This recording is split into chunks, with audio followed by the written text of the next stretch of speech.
இதா ஜுல்சிலத்தில் அர்து ஜில்ஜாலஹா, இந்த பூமி ஒரு கட்டத்தில் மிகப்பெரிய அதிர்ச்சி அடையும். அல்லாஹ் சொல்கிறான், வ அஹ்ரஜத்தில் அர்து அஸ்காலஹா, இந்த பூமி தன்னுடைய சுமைகளை எல்லாம் தூக்கி தூக்கி வீசி வெளிப்படுத்துகிற நாள் அந்த நாள்.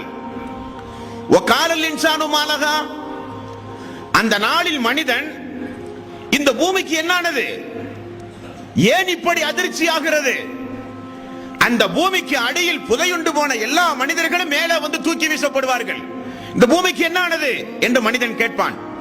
பூமி பேசுகிறது, யௌமைதின் துஹத்திசு அக்பாரஹா, அது தன்னுடைய செய்தியை அறிவிக்கும் இறைவனுடைய கட்டளையின்படி பூமி பேசும் என்று அல்லாஹ் சொல்கிறான்.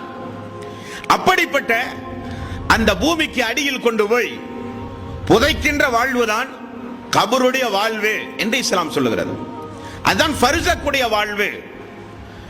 மனிதன் இந்த உலகத்தில் விடை பெற்று மரணித்து விட்டான் என்றால் அவனுக்கு அல்லாஹ்வின் புறத்திலே ஒரு வாழ்வு உண்டு. மறுமை நாளுக்கு முன்னதாக இயற்கையாக மரணித்து பூமிக்கடியில் தோண்டி புதைக்கக்கூடிய மனிதனாக இருந்தாலும் சரி, எரித்து சாம்பலாகி அதை கொண்டு போய் குளங்கள் குட்டைகளிலே கொண்டு போய் கரைத்தாலும் சரி, வானத்திலே பயணம் செய்யும் பொழுது உடல்கள் எல்லாம் வெடித்து சிதறி ஒரு மனிதன் மரணித்தாலும் சரி, அல்லது மிகப்பெரிய மலைகளில் உருண்டு விழுந்து விலங்குகளுக்கெல்லாம் இரையாய் ஒரு மனிதன் மரணித்தாலும் சரி, அல்லது கடல் பயணங்கள் செய்து கடலில் வாழ்கிற உயிரினங்களுக்கெல்லாம் இரையாகி ஒரு மனிதன் மரணித்தாலும் சரி, யாராக இருந்தாலும் அவர்களுக்கு ஒரு திரைமறைவு வாழ்வு உண்டு என்று இஸ்லாம் சொல்லுகிறது.